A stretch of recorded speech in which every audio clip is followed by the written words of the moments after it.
see. Oh. What is that? On the ground. It has words on it. They do it off an Xbox controller. Oh, I can go like a little bit closer. I'm going to Fortnite. Hey, Right. stop talking. There's a screen. Guys, look, there's a screen that shows Oh, you can see my face. Okay, everybody, this is Megan and Zach, and they're from the Seattle Aquarium, and they do biology research with their ROV. So they're going to tell you a little bit about what they do, and then they're going to put it in the water and give you a demonstration, and then there's lots of time for questions, okay? Can you see me? Yeah! Guys, back. Oh, wait, there's look a shoe. Somebody wait, somebody wait. Camera? Somebody wait. Yeah, you're on the camera. Yeah. Oh, we're on the camera. Oh, it's coming up. See what the paper says? The paper down. The paper says. Yeah, let's see what the paper says. Push it to the paper again. I can't tell. Oh, there it is. Oh, let's read it. Okay, let's read it. What's it say? Can someone make that out? Yeah. Ask a guard for entering the defense. Oh, it's Ask a Guard. I can go down and get it. No, you can't. I'm a bird.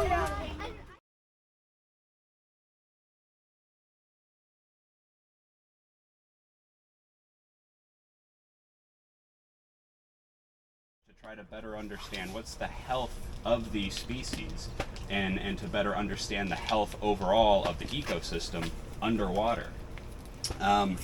Does anyone know about scuba diving? Yeah? Okay.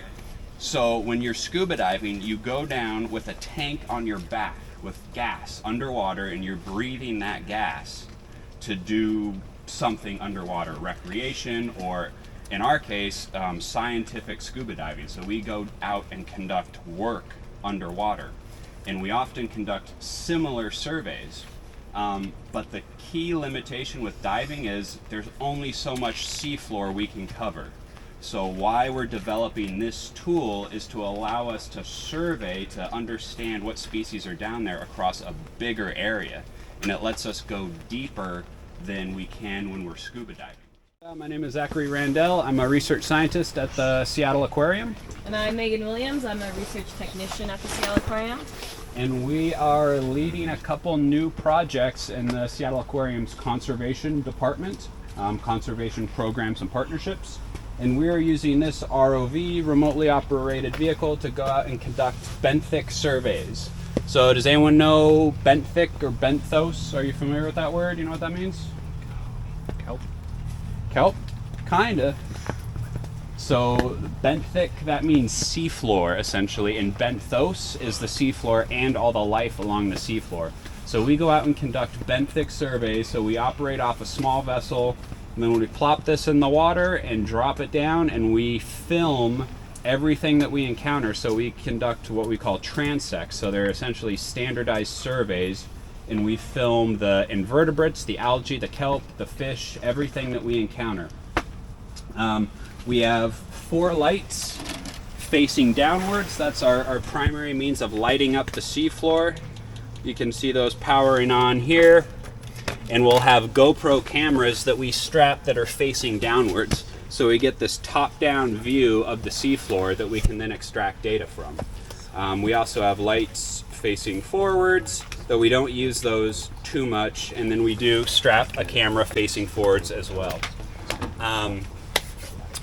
In order to navigate, we have a GPS system. GPS doesn't work underwater, so we have an acoustic GPS system.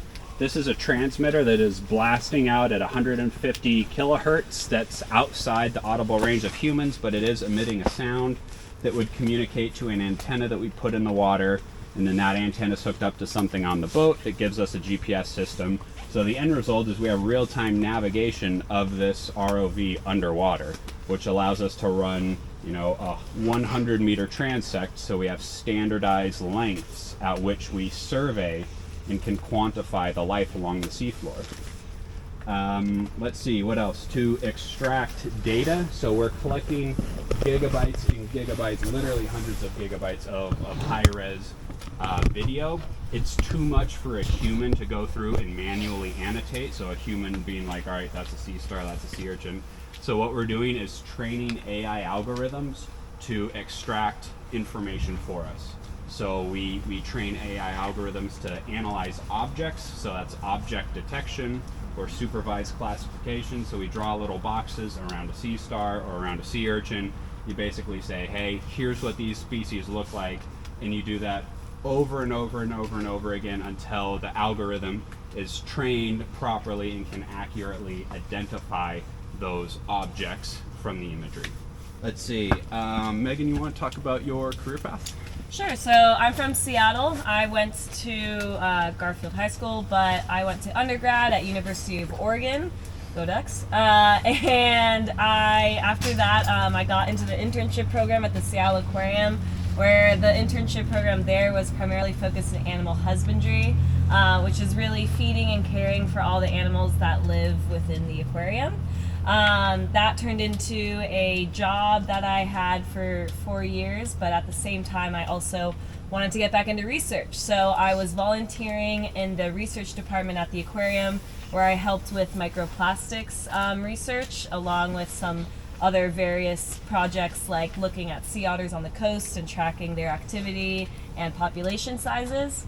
But I was repetitively told that I needed to get more school if I wanted research to be my career choice. So I ended up getting my master's in marine biology at James Cook University in Australia. And I finished there in June of this year and was hired on in August, luckily. So I found a job, and now we're here today. But yeah, I would say if you're looking into getting into this kind of thing, experience is really key. I took a lot of experiences where I wouldn't say it was exactly what I wanted to do, but it told me maybe that I didn't want to do it long term, and it gave me the skills that I still use today. So being open to taking opportunities that you see arise, and every experience can be a skill that you'll use later in life. Scuba diving is really what got me interested in marine biology. I started diving when I was 15 up in Alaska and loved it. And that led me to UC Santa Cruz, where I got my scientific diving cert pretty early on, my sophomore year.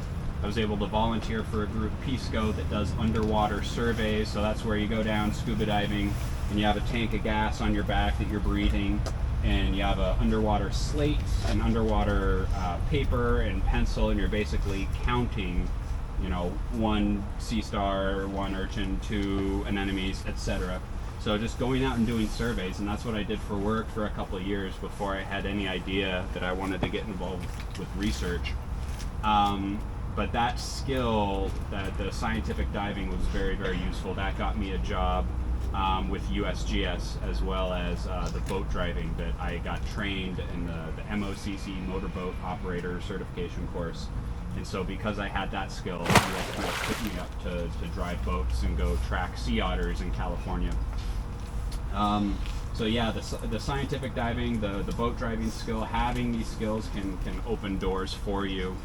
I'd say another skill, coding. I didn't start coding until I was 25 and starting a PhD, but it's a very, very useful skill. We use it for research and data analysis, but there's pretty much no limit to what you can do if you have some familiarity with coding, and that's something that you can learn online. You can learn it on YouTube. There's classes available. Very, very useful skill. For those of you thinking of going on to college, especially those of you thinking of going on into some sort of research field, what I wasn't told, but what I came to believe for myself, the degree itself isn't necessarily enough. The classes that you take isn't necessarily enough. You really need to go out and get experience. You need to spend time volunteering or an internship or working in a lab and getting hands-on exposure to data entry or looking through a microscope or processing samples or getting out in the field.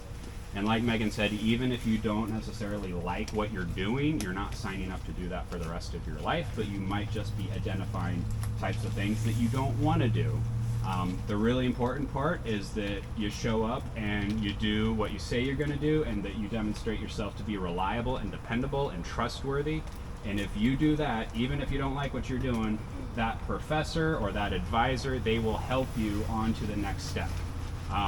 People are incredibly important. The people that you know, networking, that is how you move from one position to another. So if you demonstrate yourself to be dependable, that professor or lab manager will help you on to one of their colleagues, and you will get new experience. So figuring out essentially that game that you have to play is very important.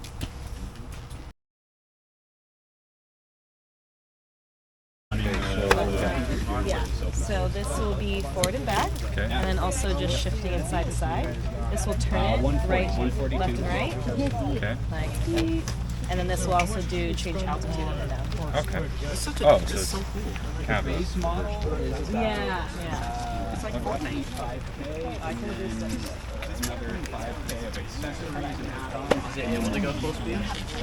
Yeah, I mean, I had it on full speed, but we just avoiding knocking on the walls. Yeah. I know, we're no fun.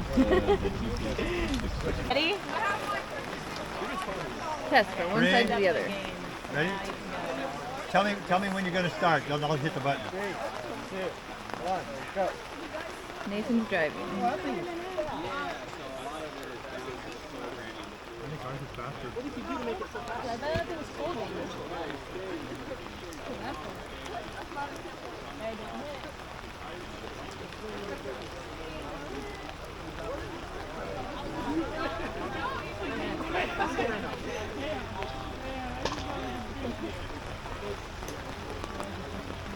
How do? 2105, but you never got to the other end. You never hit the other end. Well, they don't want him running into the wall. Oh, Sure, break their equipment. 21.05. Hey, you guys, I want to know what your opinion is after driving that. I like the automatic stabilizing system. You're able to hold a level without having to do a whole lot of adjustments to it.